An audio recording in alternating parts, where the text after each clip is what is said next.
Улсын хурлынхаа залуу гишүүдтэй Ховд аймагт ажиллаж байна. Тэгээд өнөөдөр бид тав Ховд аймгийн аймагт хэрэгжиж байгаа бүтээн байгуулалтууд, томоохон төсөл хөтөлбөрүүдийн явцдаа танилцлаа. Тэгээд манай гишүүдээс зарим нь Ховд аймагт анх удаага бас ирж байгаа. Зарим нь урд нь ирж байсан. Гэхдээ бас Ховд аймагт хэрэгжиж байгаа төсөл хөтөлбөрүүдээс танилцж амжаагүй байсан. Тэгээд өнөөдөр бас хамтдаа танилцаад нэг өдрийн туршидаа бас хамтдаа ажиллалаа. Тэгээд чөлөөтэй сайхан ярилцъя. Тэгээд Ховд аймагт бас ирсэн сэтгэлдээсээ таах маань болцсохгүй. Золж гişүүс эхлэх үү? Буян тоолын талаар их олон удаа гоё рилс харж ирсэн. Яг ингээд суугаад энэ буян тоолын өвөн дээр гардаг цусныгийн донцоор бол үнэхээр дансаг. Тэгээд энэ гол нь бас хог харьцангуй бага юм соёлтой уламжлалт тогтсон юм байна л да. Сайхан сэтгэл төрж байна. Ховд аймаг би яг сүүлийн хэдэн жил ер нь нэлээ энэ авир яваад байгаа. Зүгээр одоо нөгөө байгаль амарч талтаа таван багж явна, баявлгэрөө явна. Тэгэл харж яхад ингээл за увс руу ингээд битүү тойрог замтай болчих юм бол ер нь улам их хөгж юм байна да гэж ажиглаж өсөх байхгүй. Тэгсээр тийш яг зам нь эхэлсэн юм биш үү? Ус Ховдыг холбох зам энэ жил эхэлж байгаа. Тэгэхээр ер нь ингээд газар зүүн байрлалын өвч төр манайхан ч бас их хөдөлгөөнтэй явдаг болцсон нар зөв тойрно. Баян хөдөлгөөн бол жишээ нэг хүний хөдөлгөөн бага байсан бол нэлээд тийм одоо бүглүү зилүүд баян юм байсан шүү дээ. Одоо бол бас өөр болоод байгаа. Тэгээ энэ увс руу тойрсон зам гэх юм бол ер нь бүр л илүү өрчтэй байна. Ер нь бол нэг гоё сүүлийн хэдэн жилийн би ч ингээд нэг өнжөөд ч юм уу ингээд энэ хавар яваад харж яхад динамик өөрчлөлт нь бол их айтаахан байна. Өөртөө нөө бүсийн дөрөв явах л болоо гэж бодож байна. Тиймэрхүү сэтгэл байна да. Цэнгэн өшөө маань анх удаага ирж байгаа тийм ээ. Тийм, ер нь бол өмнө жил бол нэг ирээд богино хугацаанд бас ажиллаад буцчихсан. Гэхдээ яг бүтээн байгуулалтууд шүү дээ юм уу үйлдвэр технологийн парк за тэгээд одоо энэ том хүлэмжүүдтэй бол танилцаж амжаагүй байсан. Тэгээд бас танилцаж үзээд нэлийн өндөр сэтгэл төрлөө маш хөдөлмөрч хүмүүс байд юм байна гэж бол юуны төрөнд бол бодогдож байна. Тэгээд дээрээс нь бас нэг анзаарсан юм болохоор Ховдын залуучууд бас их нутгаа гэж их ажилт юм байлаа. Тэгээд одоо энэ нэг UB Cab гээл тэгээд UB Foods ч гэдэг юм уу одоо ингэ нэг олон хотод байдаг одоо нөгөө нэг одоо бизнесүүдийг Ховдтой бас ингээд авчираад бас амжилттай хэрэгжүүлээд ингээд явж байгаа. Тэгэхээр ингээд заавал Улаанбаатар хотод очиж амжилттай бизнес эрхлэнэ гэхээсээ илүүтэйгээр Ховдтой ч гэсэн бизнес эрхлэх орон зай байгаа, зах зээл байгаа юм байна гэдгийг бас залуучууд нь батлаад явж байгаа надад бас их мундаг санагдаж байна. За манай Лука гişүү Лувсан жамч гэсэн анх удаага бас Ховд аймагт ирж байгаа.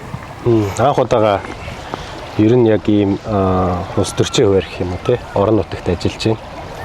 Тэгээ энэ удаагийн ирсэн гол зорилго маань бол бүсчилсэн хөгжлийг хэрэгжүүлэхийн тулд Ховд аймгийн төв маань бас яг баруун бүсийн төв болж хөгжихийн тулд ямар төсөл арга хэмжээ хэрэгжүүлж байгаа нэр дээр ерөнхий мэдээлэл авах мөн аж үйлдвэр технологийн парк дээр бол илүү наривчлсан мэдээлэл авах хот байгуулалт газар зохион байгуулалт дээр бас нөхцөл байдал ямар байгаа тал дээр үзлээ.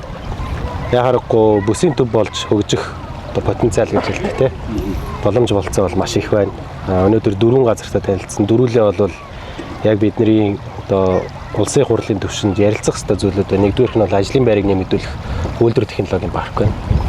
Бүтээн байгуулалтыг дэмжих цементийн үйлдвэр байна.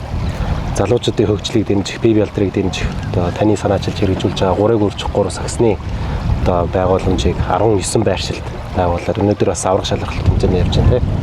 Дээрээс нэмээд хөдөө аж ахуйг дэмжих агро парк гэсэн ийм дөрвөн газруудыг үзлээ. Миний хувьд бол үйлдвэр технологийн парк дээр 170 га газар дээр маш том бүтээн байгуулалт явж байгаа гэдгийг бол өмнө ерөөсөө мэдээлэл авч байгаагүй зөвхөн цаасан дээрээс уншиж байсан. Бодит төр ирээд харахад бол дэд бүтцийн ажил бол ерөн шовтарчихсан. Энэ жилдээ багтаад бол эхний ээлжийн аж ахуйн нэгжүүд ороход бэлэн болсон байна гэж харлаа. Цаашдаа илүү бизнес төлөвлөгөөгөө одоо зөв гаргаад дотоодын аж ахуйн нэгжүүд мөн гадаадын хөрөнгө оруулагч нарт чиглэсэн одоо сурталчилгаа хамтран ажиллах саналуудыг бодит төр тавиад ажлын байрыг нэмэгдүүлэх тал дээр анхаарах юм бол нэлээд том одоо боломж бололцоо Ховд аймаг гэлтгөө баруун бүсийн төв болж илүү том хөгжих боломж бололцоо байна гэж харлаа. Шижир гişүү маань Ховд аймагт бас урд нь бас нэлээд олон удаа ирж байсан. Таныг одоо ирэх болгонд одоо Ховд аймгийн бас өөрчлөлт ямар хөө юу анзаарэгдэж байна? Өмнө буян тоолын одоо ирэг дээр Ховд аймгийнхан гэж цусаад пост гэдэг зурган дээр харж ирсэн. Тэгээд ямар ч сонирхолтой боломжлоо гэж тухайд бодож ирсэн. Өнөөдөр ингээд ирж үзэхэд бол үнэхээр сонирхолтой байна, маш сайхан байна. ингээд маш олон хүүхдүүд инээд төрön цагнаад бужигнаа голынхаа усан тоглоод тийм баг 10 км шахуу үйлчилсэн гэж штэ тий. Тийм ингээд бууцсан бас их сайхан уламжлал байна. Тийм учраас бас энэ үнэхээр сайхан санагдаж байна. За миний хувьд бол одоо албан ажиллаа, за бас тэр хувийн ажиллаач тэр Ховд аймагт нэлээд ирж ирсэн. Ер нь бол Ховд аймгийг за хамгийн сүүлд 2 сард ирсэн. Тэгээд ирэх үед бол юу бодож ирсэн бэ гэхээр ер нь бол бас энэ өөрөө залуучуудын маягтай юм хотын хэм маягийг бүрдэж байгаа юм байна гэж ойлгосон. Яг тэр одоо ер нь бол яг боддоор бол залуучууд ажлын байр руу амьдрах орчин руу тэмүүлж штэ. За тийм учраас Улаанбаатар нүүл одоо нүүлсэн шилждэг байна. Гэтэл Ховд аймагт бол одоо үүдийн маш том цементний үйлдвэр байна, бүтээн байгуулсан тий. Одоо яг нэг үрэхэд бол хөгжлийн банкны маш олон зээлүүдээс 4 цементний үйлдвэр маш амжилттай болсон шүү дээ. За түүнийг дагсан бас энэ соёл үйлчлэгнүүд нь бий болж байна, орчин бий болж байна. Тийм учраас бас энэ нэг юм одоо залуучууд төвтэй, эдийн засгийн төвтэй тийм одоо хот болж хөгжиж байгаа юм байна даа л гэж дүгнэж байна. Үнэхээр одоо сэтгэл өндөр бас хэдий бид нар өглөө ирээл бүтэн өдөр завгүй одоо маш олон төсөл явж байгаа үйл ажиллагаанд олон бидний ирээдүйд болох хэрэгжих юмнуудаар бид нар өнөөдөр ажилласангүй. Ингээд яг бодтой нүдэнд харагдахуйц хийцэн байгаа үйл явдлуудыг үзэхээр бас тийм дэглаасаа багтах бас ийм жишг олон аймагт олон бүсүүд бий болоосоо гэсэн л юм бодол төрж байна. Тэгэхээр манай аймгийн тухайд бол яг бас бусад аймагуудаас арай их онцлог хэдэн зүйл байгаа. За бид бол ямарсан Орсын холбооноос хятад улстай хатуу ууштай замаар холбогдсон Орос Монгол хятад за Аз Европын холбоосоос баруун бүсийн коридор бий болсон. За Улаанбаатартай хатуу ууштай замаар холбогдсон. За эдгээрээ төчглээд бол ихэнх сумдаа одоо үндсэндээ бол нэг сумаас ус сум бол хатуу ууштай замаар холбосон ийм болж байгаа. За үүнээс гадна сая таавхан бас ярьлаа цементний үйлдвэр. Баруун бүс нутагт яхахгүй одоо бас барилгын талх нь болсон цементний үйлдвэрс барьж байгаа том бүтээн байгуулалт бас бид хийж чадсан. За олон жил бас ярьж ажил болох гэж үзсний үр дүнд одоо бас Эрдэнэ мөрөнгийн усан цахилгаан станц, Монгол улсад хамгийн том усан цахилгаан станц сэргийгт эрчим хүчний одоо их усаа бий болох боломж одоо бас бүрдэж байгаа. За айлууд маань гэр хорооллоодоос нь Улаанбаатартай утааны асуудал, аймгийн төвд утааны асуудлыг шийдэх гэдэг бас хашаандаа сайхан амьдрал төслөөс хэрэгжүүлж байгаа. Гэх мэт одоо яг үйлдвэр технологийн парк, малчтын орлогыг нэмэгдүүлэх, одоо хаягдаад байгаа малын гаралтай түүхэд арьс чир ноос ноолууруудад малын гаралтай дайвар бүтээгдэхүүн боловсруулах энэ чиглэлээр бас тодорхой үйлдвэр технологи парк бас эхлүүлсэн гэдэг онцлох юмуд байгаа юм л та. Энэ дээр таавхан бас өөрсдөө анзаарсан чөлөөтэй бас ярилцъя те. Давуу талууд нь юу вэ те? Сул талууд нь юу вэ? Анхаарах зас сайжруулах зүйл юу вэ? Энэ дээр зөв чөлөөтэй шүүмжлэх зүйлөө нээлттэй. Гэр суурин газрын айл өрхүүдийг цэвэр бохирын шугамд холбосон өрхүүд бол маш олон байна те. Сүүлийн жилд дэлгэхэд одоо 3000 айлыг холбосон гэж байна. Энэ зөв талыг нь эхлээд ярих юм бол аймгийн төвүүд бол цэвэр бохирын одоо дэд бүтцээ татахад хангалттай болов уу гэж боддیں۔ Яг тэгэхээр аймгийн төв бол бас яг бие дагаад халуун ус болон дулааны шугамыг татахад бол ачаал нь бол хэтэрхий өндөр. Өнөөдөр харсан айл өрхүүд байшин гэрээ дулаалчаад цэвэр бохироо бол дэд бүтцээр шийдээд харин халаалт халуун усаа бол бие даасан байдлаар шийдэж байгаа нь их зөв шийдэл гэж бодож байна. Энийг ялангуяа бусад аймгийн төвүүд маань хэрэгжүүлээд яваасаа гэсэн бодолтой байна. Ялангуяа орон нутгаас одоо санхүүжүүлж байгаа тодорхой хувийг нь иргэдтэй оршин суугчдад дэмжлэг болгож үзүүлж байгаа нь бол хот байгуулалтын хувьд бол зөв зүйл гэж бодож байна. Ийм зүйлүүдээр бол төр гэхээсээ илүүтэй орон нутгийг анхаарч ажиллах хэрэгтэй. Манайх маш олон төлөвлөгөө зохиогоод төсөл арга хэмжээнд хооронд уялдаа болсон.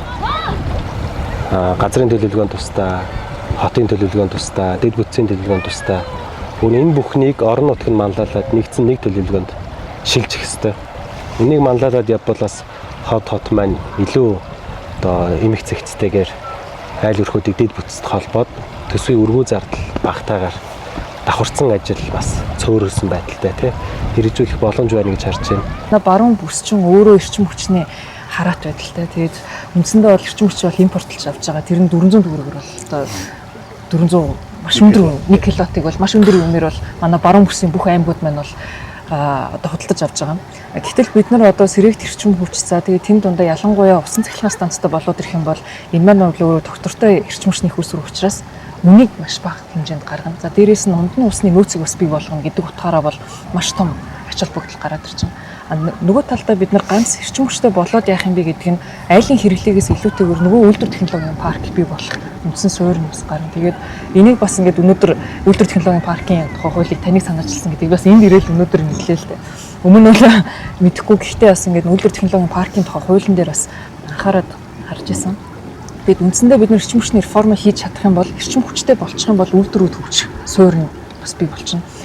Гол нэг анхаарч бүх л одоо газар хэрэгжиж байгаа үйлдвэр технологийн паркууд барих гэж байгаа орлогууд дээр байгаа юм. Бидний дэд бүтцийн суурь тарифа яах юм бэ гэдэг асуудал байгаа. Хөрөнгө оруулагч мөнгө бариад ороод ирье гэдэг байдаг. Гэтэл хідэн төгрөгөөр одоо цахилгааны нийлүүлэхийн дулаан хідэн төгрөгийн ус нь ямар үнэтэй юм бэ гэдгээ бид нэр Монгол улс руу тодорхойлж хэлж мэдэхгүй. Тэгээд тэр нь өөрөө хэдэн жилийн дараа ингээл докторгүй байдлуудаар өөрчлөгддөг байх юм уу яах юм гэдгээ хөрөнгө оруулагч нарт анханасаа ямар тодорхой мессеж өгөхгүй учраас энэ дотор чинь зоригтойгоор хөрөнгө оруулагч нар орж ирэхгүй төслүүд нь үйлдвэрүүд нь бодтоор одоо хөдөлж чадахгүй нэг ийм нөхцөл байдал үүссэн. Тэгээд манай улсад байдаг нэг том буруу гажиг тогтолцоо нь болохоор айл өрхийн одоо эрчим хүчний үн тариф нь өөрөө бага байгаад үйлдвэрүүдэд болонгууд тэр нь өндөр байждаг. Энэ нь өөрөө үйлдвэрүүд технологид хөгжих боломжийг угаасаа хаачаад байгаа нэг юм тогтолцоо. Тэгэд энэнийхэн одоо ажгийг яаж засах уу гэхээр үйлдвэр технологийн паркийн тухай хуулийн дээр бид энэ ажгийг засах боломжтой байгаа юм л тэр нь юу вэ гэхээр бид нэр хэрэв экспортод шигэлсэн үйлдвэрлэлүүд ингэж хийж байгаа тохиолдолд энэ чинь өөрөө буцаагаад манай улсын эдийн засгт хилж байгаа маш том одоо хөрөнгийг оруулж ирээд ажил олгоод тэр ажил олгоснороо иргэдийн амжиргаа дэвшилж байгаа учраас энэ дээр бол бид бүхэн одоо эрчим хүчний үн тариф дээр өөр бодлого баримтлах боломжийг одоо үйлдвэрүүдтэй гаргаад өгч. Ингээд ирснээрээ бид нэр ажлын байрууд бий болгон эдийн засгаа томруулах боломж нь өөрөө гарч ирэх учраас үйлдвэр технологийн парк дээр түвшиглээд бид нараас энэ нэг өөрчлөлтийг гаргаад өгөх юм бол маш том нэг зангилааг бас тайлж чадах юм болов уу гэж бол хараад байгаа. Гэр ороолол гэдэг зүйл Улаанбаатарч тэр аймагуудын төв дээрч тэр байна. Байхгүй болохгүй. Уул нь байхгүй болох чигээд соном өвгний тухай кино гэдэг шүү дээ. Хэрэгжихгүй байхгүй чинь 100 хэдэн жил болцсон. Жинхэнэ одоо урт хугацаа, удаан хугацааны төрс байгаа Улаанбаатар аймгийн төвч байтар хотын төвлөр чинь түүхэн юм бол гэр ороол төр байгаад. Тэгэхээр энийг байна гэдэг нь хүлээн зөвшөөрч хэрэгтэй. Байгаа юм бол боломжтой газар нь ингээд дид үтц одоо энэ ховдын жишээ шүү дээ. Бохортой, цэвэр устаа боломжгүй уулын орой дээр байгаа хүмүүст нь зөөврийн дид үтц. Цэвэр усын өргөж өгдөг бохрын нийтийн үйлчилгээгээр соруулж авдаг өрсөний бохирдлын шийддэг. Тэгээд тэр хүн тэр газараа хашаандаа дулаахан барилга байшин барихад ипотекийн зээл заавал төлөвлөсөөр ч мөчгүй. Иймэрхүү зүйлийг бол хийх ёстой гэж боддог. Улс орон хөгжих гэх юм бол нэгдүгээр дажуулж ёстой, хоёрдугаар дүүжлэгийн салбараас ирэх ёстой шүү дээ. Яг л өнөөдөр хамгийн том ажлын байшин гэдэг. Тийм учраас юу гэдэг бид нар ихлээр аж үйлдвэрийг хөгжүүлж чадах юм бол энийг дагаад орлогоо дагаад дүүжлэгээс иргэн тэрийг чинь дагаад иргэдийн амьдрах чадвар дээшлэн, худалдаа авах чадвар дээшлэн. Тэгээд өнөөдөр бол Ховд аймагт жишээ нь хамгийн том ажлын байрыг хувийн хвшлэх хөрөнгө оруулалттай аж ахуйн нэгж одоо бий болгож байгаа байхгүй хувийн хвшлэх хөрөнгө оруулалттай. Гэтэл одоо зарим аймагуд яаж ийм хамгийн том ажлын байрыг дандаа төр бий болгодог. Дандаа төрийн бүтцүүд бий болгодог. Эсвэл төрийн үйлчлэл компаниуд бий болгодог тийм. Тэгэхдээ одоо өнөөдөр Ховдод бол одоо хамгийн том ажлын байр дандаа хувийн компаниуд хийж штэ. За одоо уул уурхай Монко за барилга үйлдвэрлэх юм бол одоо цементний үйлдвэр тийм. Тэгэхээр иймэрхүү байдлаар ингээд бид нар аж үйлдвэрчлэг дэмжих бодлогоо хийх ёстой байна. За ер нь бол ингээд Ховд аймгийг харах юм бол энэ нь бол одоо дид бүт нийгмийн чанартай болон аж үйлдвэрлэлийн чанартай дид бүтцүүд нь бүгдээрээ хийгдчихэж. Бүгдээрээ өнөөдөр сарлаас аж үйлдвэрийн паркын 107 га газар дээр тийм бүх дид бүтцүүд нь хийгдсэн. Одоо тодорхой 25 он дуусна гэдэг ингээд сууж байна. Тэр иймэрхүү байдлаар ингээд аж үйлдвэрчлэлтэй дэмжсэн агуулгуудыг билүү бид нар бодлогын өрөөнд, үйл ажиллагааны өрөөнд, за дотрийн өрөөнд ингээд дэмжсэн байр суурийг одоо илэрхийлээд тэр бааз суурийг төлөхгүй бол одоо байгаа бид нар юу гэдэг одоо байгаа 100 ажлын байраар ханаа тэн дээр орлогоо тооцоо, тэн дээр одоо төсөө тооцоо, тэн дээр зарлаа тооцоочих. Тэрийг яаж 100 оруулах вэ? Яаж 150 болох вэ гэдэг энэ мэт одоо хувийн аж ахуйн үжидийн төслүүдийг бол одоо маш ихээр дэмжих ёстой.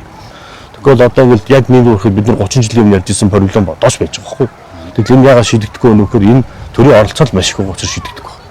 Тэгэхээр Ховд аймагт бол одоо яг одоо өнөөдөр тэр 37 одоо үйлдвэр аж үйлдвэрийн парк дээр хөрөнгө оруулалт илэрхийлсэн гэж байна шүү дээ. Энийг бол шүүрэл авах хэрэгтэй. Би энэ Ховдын аж үйлдвэрийн парк ер нь бол үндсэн дизайн малын түүхийдийг боловсруулаад бүтээгдэхүүн гаргах гол юм нь бол цөм нь бол тэр юм л